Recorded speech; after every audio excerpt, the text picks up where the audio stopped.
Lá que é a professora Fernanda, vamos para mais uma aula aqui de resistência dos materiais. E hoje a gente vai falar sobre o esforço de cisalhamento. Então, vamos lá. Bem, quando o elemento de construção está sofrendo uma força cortante, né, tem uma carga aplicada ali que vai gerar esse tipo de esforço, aí a gente fala que ele está sob esforço de cisalhamento. Tá? Essa força ela também vai provocar um momento fletor, mas a intensidade é muito baixa. Se a gente pegar esse exemplo que a gente tem aqui, tá? Deixa eu só arrumar aqui. Então a gente vai ter aqui o seguinte, né? Imagina que a gente tem aqui essa peça presa, engastada aqui. Eu vou aplicar uma força nessa direção. Então o que vai acontecer? Essa área aqui da seção transversal, ela vai sofrer um esforço de corte, de cisalhamento. Tá? Então a tendência é que o corpo se rompa nessa direção. Então repare que isso aqui é muito diferente de tração e compressão. Porque a tração e a compressão, elas são perpendiculares à área que está sofrendo esse esforço. E a força cortante, ela é paralela, ou seja, ela tangencia a área do corpo que está sujeita a esse esforço. Então, é bem diferente, tem que prestar atenção, porque às vezes confundem na hora da gente usar a área aqui para calcular a tensão do cisalhamento. Então, força cortante é sempre na direção da área que está sofrendo esse esforço. Então, como eu já comentei, acabei de falar, né? É na direção da área, tangencial à área que sofre o esforço. Se eu pegar este exemplo aqui, tá? A área que vai sofrer o esforço é a seção transversal, e aí ela vai estar na mesma direção. Então, essa área aqui que vai sofrer o cisalhamento. Então, como é um esforço cortante, a gente consegue calcular a tensão do cisalhamento. Tá? E, de novo, fórmula de tensão sempre a mesma coisa. Força dividido por área. Então, é a força cortante, né, o esforço de corte dividido pela área cisalhada. Tá? Bem, se eu tiver mais de um elemento sofrendo esse esforço, um exemplo é uniões rebitadas, que eu tenho vários rebites, tá? Aí essa tensão de cisalhamento ela vai ficar distribuída entre os rebites. Tá? Então, eu vou ter N áreas, né, de N rebites resistindo a esse esforço de corte. Então, entre esse N, que é o número de elementos que estão sofrendo essa mesma tensão de cisalhamento, eles estão resistindo a essa mesma carga. Tá? Agora, se os elementos tiverem áreas diferentes, né, a gente calcula um de área total e depois a gente faz a proporção, né, do esforço suportado. Quanto maior a área, maior a força suportada. Tá? Bem, para dar uma ideia, imagina que a gente está aplicando uma força de corte aqui nessa direção. Tá? Aliás, está aqui nessa direção aqui. Imagina que isso aqui é a seção transversal do meu material. E o que vai acontecer? Tá? A gente observa que eu tenho um deslocamento aqui, ó, do ponto C até o C', do D até o D'. E a gente tem aqui, né, uma certa deformação nesse sentido, que é o que a gente chama de ângulo de distorção. É possível determinar esse ângulo também, tá? Não vai ser o nosso foco aqui, mas é possível. Então, ele vai ser dado pela tensão de cisalhamento dividido pelo módulo de elasticidade transversal. Isso aqui vem lá do ensaio de torção. Tá? É aquele mesmo módulo de elasticidade. E aí a gente consegue determinar este ângulo aqui que é dado em radianos. Bem, como eu comentei, né, a gente vai, né, pensando em construções mecânicas, a gente vai ter diferentes elementos de fixação que vão sofrer esforços de corte, tá, de cisalhamento. Então, por exemplo, são rebites, parafusos, pinos, chavetas e vários outros. Tá? Então, é muito importante a gente determinar esse esforço para conseguir fazer o que a gente fala que é dimensionar, dizer qual é a área da seção transversal que esses elementos precisam ter para resistir àquele esforço, para não romper com aquele esforço. Tá? Além disso, nas montagens mecânicas, eu vou ter um outro esforço que surge, que é o chamado tensão de contato ou tensão de esmagamento. Tá? Porque essa aqui é uma força de compressão entre a superfície do elemento de fixação e a lateral do furo, tá? Da onde ele está sendo montado. E é muito importante a gente determinar esse esforço também. Tá? Porque se eu pensar só nesses elementos e esquecer dele, eu posso ter também uma falha da montagem por esmagamento. E aí, como é que a gente vai fazer, né? Esse esforço que a gente fala que é a pressão de contato ou esmagamento é uma tensão de compressão, é uma tensão normal, tá? Então, se a gente olhar para aquele pino, vou voltar aqui, quando eu tenho essa montagem de duas chapas aqui rebitadas, tem uma carga aplicada nessa direção aqui, tá? Esta área que é o da interseção entre as placas, a seção transversal do rebite, vai sofrer cisalhamento. porém, esta lateral aqui vai sofrer esmagamento. Tá? Então, a área de esmagamento ela vai levar em consideração a espessura da chapa.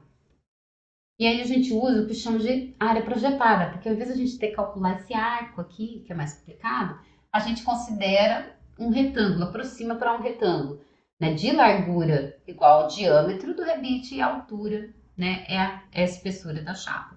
Tá? E aí a tensão do esmagamento ela vai ser dada pela mesma carga do esforço cortante, porque é essa carga que está gerando esmagamento, dividido pela área projetada, que é o diâmetro do rebite vezes a espessura da chapa. Tá? Se isso for um pino, é o diâmetro do pino. Se for parafuso, é o diâmetro do parafuso. Tá? Bem, se eu tiver mais de um elemento de fixação, né, imagina que é uma união rebitada, eu tenho vários rebites. Então, esse esforço de esmagamento também vai estar dividido entre os vários rebites. Então, eu vou ter N áreas suportando esta mesma carga. Então, por isso que entra o N de número de rebites. Ou número de parafusos, ou número de pinos, tá? O número de elementos de fixação.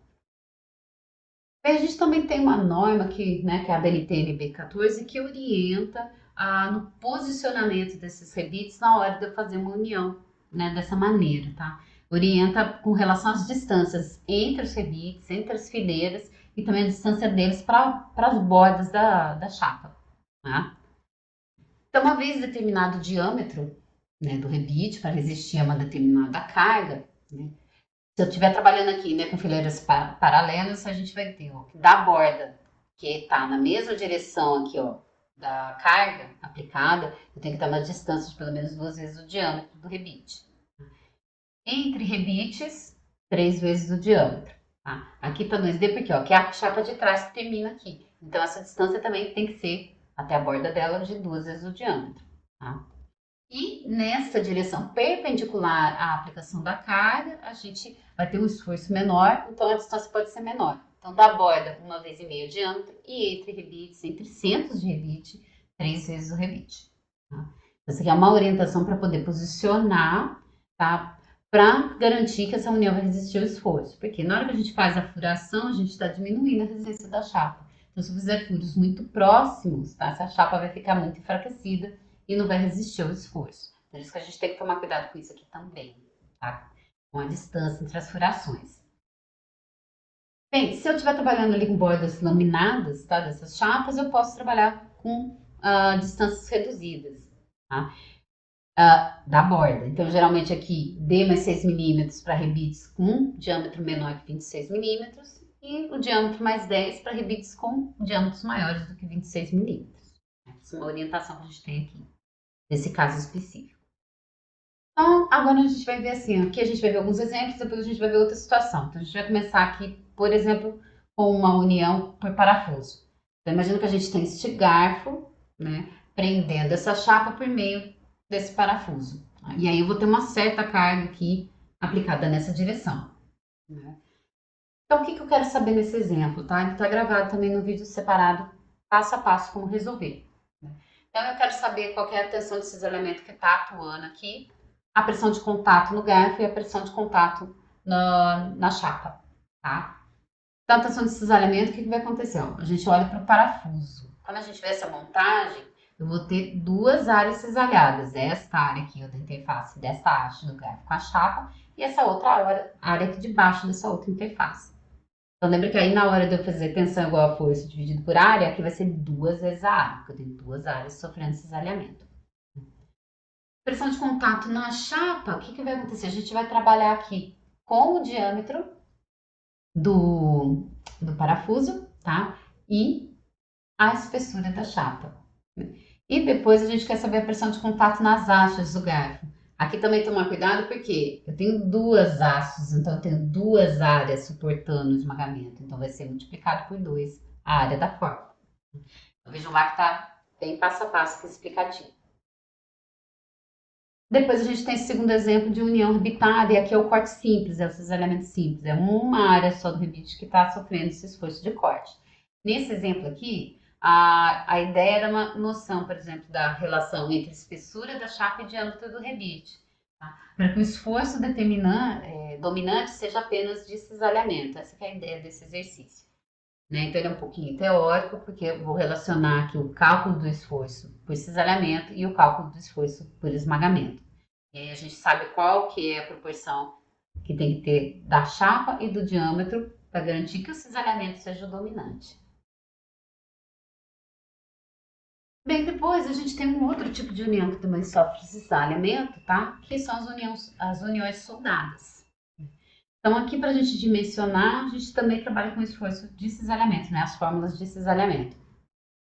Bem, de tensão admissível que é recomendada por normas, tá? A gente tem, ó, para tração, que é a solda de topo, ela que sofre esse esforço de tração. Tá? Então, tensão admissível aqui de 90 megapascal. Valor de cisalhamento admissível de 70 megapascal para solda lateral, tá? E a compressão, que é aquele esforço de esmagamento, a tensão admissível aqui de 130 megapascal. Em geral, esses valores que a gente tem que trabalhar para dimensionar a solda. Então, a primeira situação que a gente tem, tá, é a solda de topo, né? Então, esse tipo de união, ela vai sofrer um esforço de tração. Imagina que eu tenho aqui duas placas soldadas, né, e aí eu vou ter a força aplicada nessa direção aqui. Então, a seção, né, aqui que vai sofrer a força de tração, né, que vai ter que suportar, é a seção aqui que é perpendicular à direção dessa força. Então, a área que está resistindo a esse esforço de tração, tá? É essa área da lateral aqui, da interface entre a solda e a chapa, né? Essa placa aqui. Então, é o comprimento do cordão de solda vezes a altura, né? A espessura, aliás, da chapa, né? A gente vai ter essa área aqui sofrendo o esforço de tração. Como que a gente determina? Força dividido por área. Aí, quem que é a área? Comprimento vezes a espessura da chapa, né? Que tá aqui. Para a gente mencionar, porque que a gente está interessado em determinar qual o comprimento do cordão de solda necessário para suportar essa força. Tá? E aí a tensão nossa limite, tá? É a tensão admissível. Então a gente troca essa tensão pela admissível, tá? E aí a gente isola o L na equação, o comprimento do cordão, para a gente determinar esse valor. Então vai ficar com a força de tração dividido pela tensão admissível de tração vezes a espessura da minha chapa, tá? Ou placa. Então, lembrar, né, aqui que a gente está trabalhando em newtons. Se eu for colocar tudo no sistema internacional, é força em newtons, tensão em pascal e a espessura em metros. Mas lembra que nesse caso, como ele vem da fórmula de tração, eu posso deixar a força em newtons, eu posso deixar a tensão em megapascal e trabalhar com a espessura em milímetros, que aí o comprimento sai em milímetros também. Se eu deixar newton, pascal, metro, o comprimento vai sair em metros. Então, cuidado com as unidades. A solda lateral já é diferente, tá? Por quê? Ela vai sofrer esforço de cisalhamento, não mais de tração. Então, imagina que eu tenho ó, essas duas placas aqui soldadas dessa maneira aqui, lateralmente. E aí eu tô tendo esforço nesta direção aqui aplicado, tá? Então, esses dois cordões aqui vão ter que suportar esse esforço de cisalhamento. Nesse exemplo aqui, a carga está aplicada bem no centro da união, né? Então, o que isso quer dizer, né? Que esses cordões aqui serão simétricos, serão o mesmo comprimento para suportar essa carga. Bem, qual que é a área aqui, efetivamente, que vai sofrer esse cisalhamento, tá? Lembra que a área de cisalhamento é na mesma direção da aplicação da carga, então é nesta direção aqui. Poderia trabalhar com essa área aqui, ó, vezes a largura do cordão aqui, tá? Que seria o equivalente à espessura da chapa, ou a altura aqui, que é a espessura da chapa. Mas quando a gente faz o cálculo, a gente vê que a menor área é a 45 graus, tá? Então, a gente trabalha nesse plano a 45 graus, que vai me dar uma área menor. Então, aqui é meu ponto crítico para suportar a carga. Lembra que quanto menor a área, menor a carga que ela suporta. Então, a gente vai trabalhar aqui. Então, vai aparecer um cosseno de 45 graus.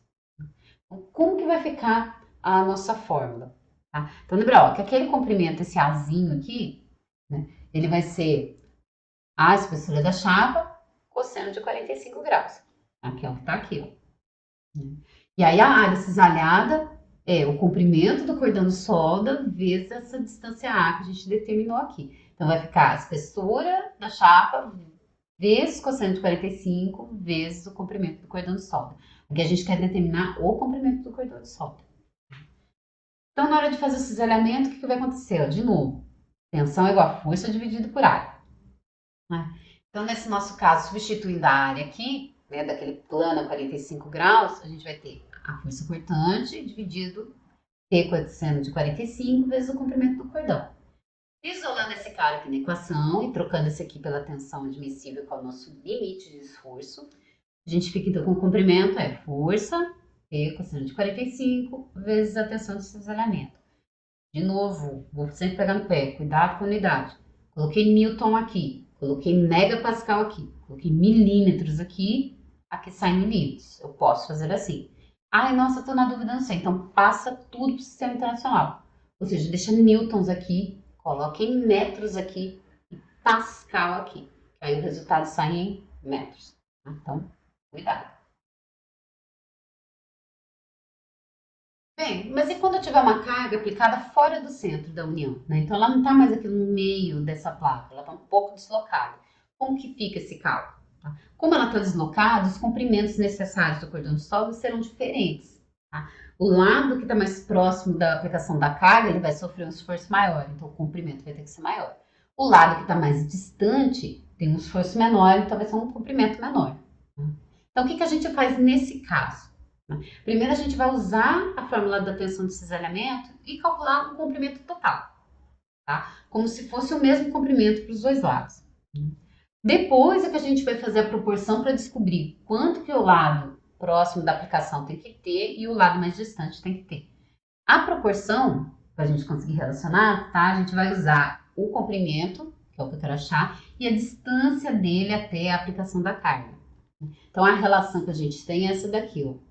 Se eu pegar o comprimento do cordão 1 e dividir pela distância dele até a carga, isso aqui vai dar o mesmo valor que o comprimento do cordão 2 dividido pela distância dele até a carga, que é o mesmo de eu pegar o comprimento total dividido pela soma das distâncias, que é a largura total da chave. Tá? Essa equaçãozinha que vai ajudar a gente a determinar o comprimento de cada cordão. De novo, a fórmula nossa agora da tensão ela vai dar o total. E depois a gente usa isso aqui para determinar cada parcela. Então, quando a gente faz essa igualdade isola L1 e L2, a gente fica com a fórmula dessa maneira aqui, tá? O L1 é E1 dividido pela soma das distâncias vezes o comprimento total. E o L2 é E2 vezes a soma das distâncias, multiplicando o comprimento total. Tá? Depois, no final, a gente vai ter vários exemplos, viu? Aqui eu fiz a sequência, senão fica cortando muito. Tem uma terceira, aliás, situação que a gente tem, tá? É um corpo sujeito a um elemento mecânico sujeito à torção e ele está soldado a uma base. Como nesse exemplo aqui, que eu tenho um eixo soldado nessa base e ele está sujeito aqui ao momento torsor, tá? Então, o que eu quero determinar aqui? Eu quero determinar essa largura aqui do cordão de solda, tá? Então, nesse caso, esse Azinho, essa largura aqui. Então, eu conheço o diâmetro do eixo, conheço esse momento aplicado, e aí eu quero definir a largura do cordão de solda. Tá? Porque o comprimento dele a gente já sabe, o comprimento dele é né, o perímetro aqui do círculo, né, que é 2πr. Então, o que a gente vai ter, né, no caso do momento torsor? Né? A gente tem que a tensão de cisalhamento, que lembra que esse momento gera cisalhamento, igual a gente viu no ensaio de torção lá na disciplina de ensaios mecânicos. Né? Então, lembra que assim, a tensão é força dividido por área, que aqui está um pouquinho mais direto. Tá? Mas a minha força ela vai sair da onde? Né? A força de cisalhamento está sendo gerada por quê? Pelo momento aqui, pelo torque. E aí lembra que a fórmula mais simples do torque é força vezes distância. Nessa situação aqui, a minha força ela sempre tangencia o eixo. Tá? Ela está sempre nessa posição aqui, tangenciando o eixo. E a distância que eu tenho do movimento de giro é da superfície até o centro do eixo, porque ele está tendendo a girar em torno do próprio centro. E essa distância a gente conhece que é o raio. Tá?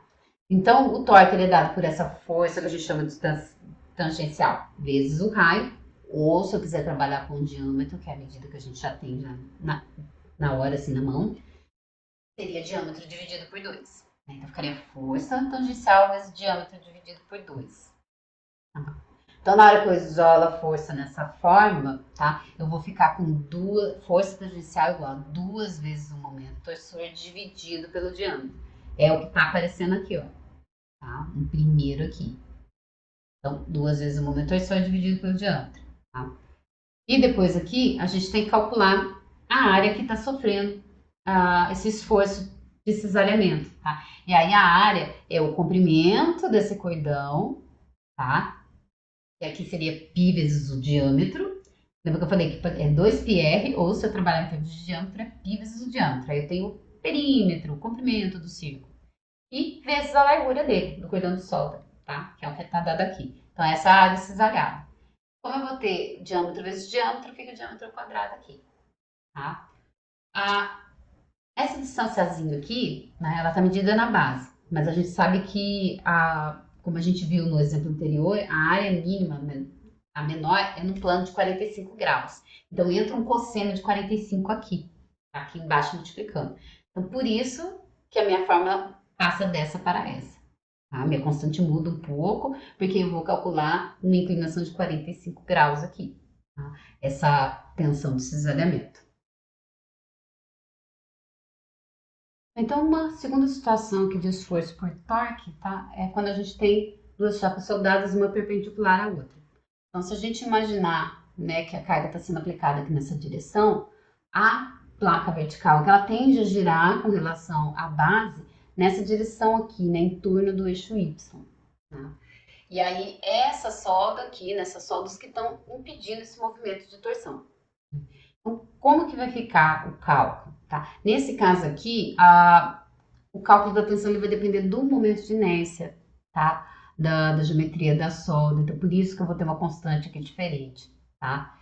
Aqui eu vou entrar com o torque dividido pelo comprimento, que isso vai me dar a força que está gerando, né, o torque. Lembra que ela está sendo aplicada aqui, né? Aqui e aqui, dos dois lados, tá? Por isso que é momento dividido pelo comprimento do cordão de solda. E depois aqui, ó, para compor a área, a gente tem essa distância A, que é essa largurinha aqui do cordão de solda, vezes o comprimento dele. Depois a gente sabe que a menor área aqui dessa seção aqui longitudinal da solda é a 45 graus, então tem que entrar o cosseno de 45 aqui. Então aí eu vou ter a região mais frágil sendo dimensionada para aguentar esse esforço de torque. Tá? Então a nossa fórmula aqui para esse tipo de união soldada é dessa maneira aqui, tá? Tensão máxima, tensão admissível, vai ser 3 vezes o torque aplicado, comprimento A vezes L ao quadrado, tá? Largura A, desculpa, vezes o comprimento ao quadrado, cosseno de 45 graus. Então, assim a gente determina o cisalhamento nessa união, ou no caso, a gente conhecendo o torque, a gente consegue determinar o comprimento do cordão de solda para resistir a esse esforço.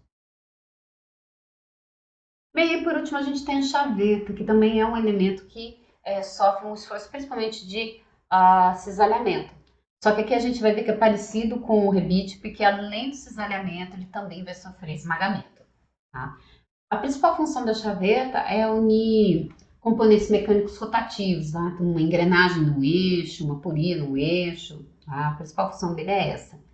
Então, por causa de ter elementos em rotação, o torque vai gerar uma força cortante e vai atuar, né, nessa área paralela aqui da chaveta. Tá?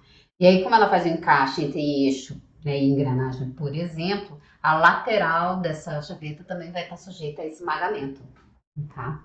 Bem, aí, dependendo da montagem, a gente tem diferentes geometrias da chaveta. Tá? No próximo semestre vocês vão ver isso em elementos de máquinas, aprofundando mais, com mais detalhes. Mas em geral, a gente tem aqui a chaveta plana, tá? Que é retangular, muito comum aqui, e é apropriada para torques em um único sentido, né? Então o elemento vai girar somente numa direção. Temos a chaveta inclinada, aqui está a norma, tá? Que determina a dimensão dessa chaveta de acordo com a carga que aplica e o diâmetro do eixo. Tá? Temos a chaveta inclinada, então ela vai ter uma superfície aqui inclinada, então ela consegue, né, permitir a transmissão de maiores torques. Né? Aí a montagem por interferência, ou seja, vai ser por atrito, que ela vai ficar fixa. Tá? E aí essa outra norma aqui que orienta nas dimensões dessa chaveta. Temos a meia-lua, né? Então assim, ela é uma chaveta mais simples, porque ela se ajusta facilmente ao corte, porque o raso também vai ter esse diâmetro aqui, nesse arredondamento. É muito empregado em máquinas operatrizes, automóveis e transmissões com torque médio. Se eu errado, depois eu corrijo. Tá? E aqui a norma que nos dá aqui as dimensões dessa chaveta. E a gente tem a chaveta tangencial, tá? É uma montagem que eu vou colocar tangenciando o eixo, tá? Geralmente a gente trabalha com 3 a 120 graus. E aí eu consigo suportar torques nos dois sentidos, horário e anti-horário. Então, geral, como que a gente faz o dimensionamento da chaveta? Tá? Então, aqui é igual o rebite, a gente vai se preocupar com o cisalhamento e com o esmagamento. Então, se a gente pegar esse exemplo aqui, eu tenho meu eixo de transmissão e uma chaveta montada nele aqui. Tá? Imagine que aqui vai vir, por exemplo, uma engrenagem para transmitir esse movimento. Então, conforme eu tenho o torque, eu vou ter uma força atuando aqui de cisalhamento, ó, tangencial, porque ela atua aqui tangenciando o eixo. E aí a área que sofre cisalhamento é o comprimento da chaveta vezes a largura dela. Lembra que a área de cisalhamento é paralela à direção da força. Porém, essa área de contato aqui, ó, vocês podem reparar que a chaveta ela não fica toda dentro do eixo, porque senão eu não travo minha engrenagem ou minha polia. Então, o eixo ele vai ter um rasgo para encaixar a chaveta numa certa profundidade e o restante, para completar a altura da chaveta, é o rasgo no outro elemento, tá? Na polia, por exemplo. E aí a área que vai sofrer o esmagamento é justamente o contato entre a chaveta e a polia. Então, seria essa areazinha aqui, comprimento da chaveta vezes essa alturinha aqui. Né? Então, a gente dimensiona pensando nesses dois esforços para determinar esse comprimento aqui. Tá? A norma orienta principalmente a gente com relação a essas dimensões aqui, né? De largura e altura. Né? E aí a gente faz o cálculo para ver o comprimento mínimo necessário para suportar o esforço e a gente volta na norma para ver qual a dimensão já tabelada mais próxima daquela que a gente calculou. E lembra que a gente adota, se tiver que adotar um pouco diferente, se não coincidir, sempre um valor acima, nunca menor, porque menor é mais frágil, tá? Resiste menos. Então, como que vai ficar? Né? No esforço de cisalhamento, então, já falei que a área é o comprimento da chaveta vezes a sua largura. Tá? Então, vai ficar a força tangencial, que sai do torque, né, dividido aqui pela largura vezes o comprimento da chaveta. E a tensão de esmagamento ou pressão de contato é a mesma coisa, tá? Ela é essa áreazinha aqui do contato com o meu elemento rotativo, né? Minha polia, roda, etc. Então, é essa alturinha vezes o comprimento. Geralmente, da norma, a gente tem de informação, além da largura e altura total da chaveta, a gente tem a informação da profundidade do rasgo no eixo. Então, a gente faz a diferença entre a altura total e essa profundidade para achar a parte de cima que vai ficar na polia. Tá? Então, a conta aqui da área de esmagamento é o comprimento da chaveta vezes a diferença entre a altura total e a profundidade do rasgo no eixo. Aí eu vou ter a área esmagada. O que é a intenção aqui? Nesses dois, a gente quer determinar o comprimento da chaveta. Então, a gente determina primeiro pensando no cisalhamento e depois a gente confere para a tensão de esmagamento. E a gente vai escolher o comprimento maior. Então, se no cálculo do cisalhamento ele deu maior, é este que a minha chaveta tem que ter.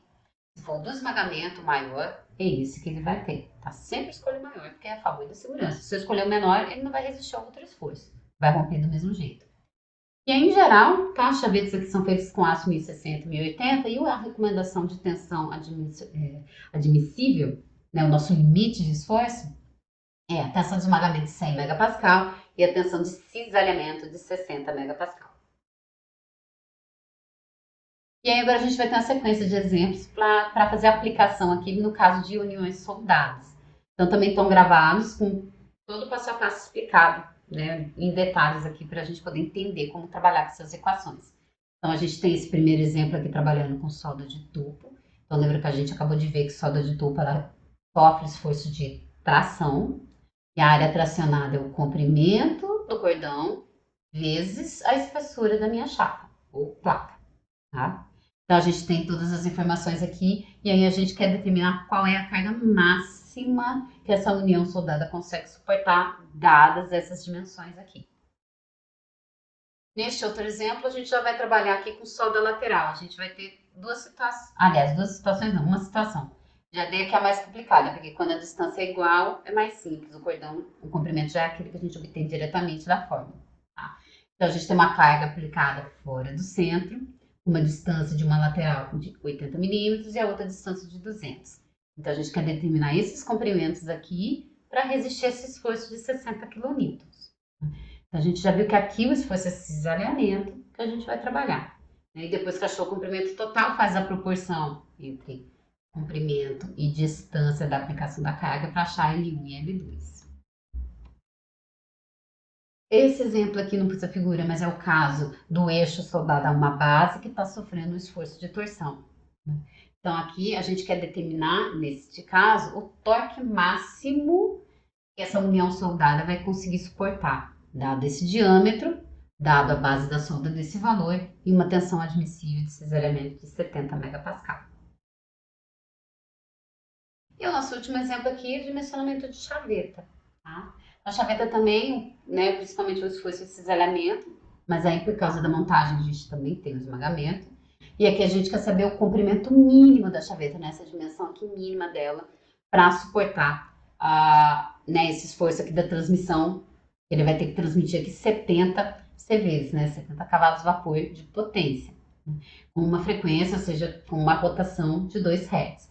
Lembra que Hz é a mesma coisa que RPS, rotações por segundo, tá? É a mesma coisa. Com essas informações aqui de potência e frequência, a gente vai conseguir extrair disso aqui qual é a força tangencial. Né?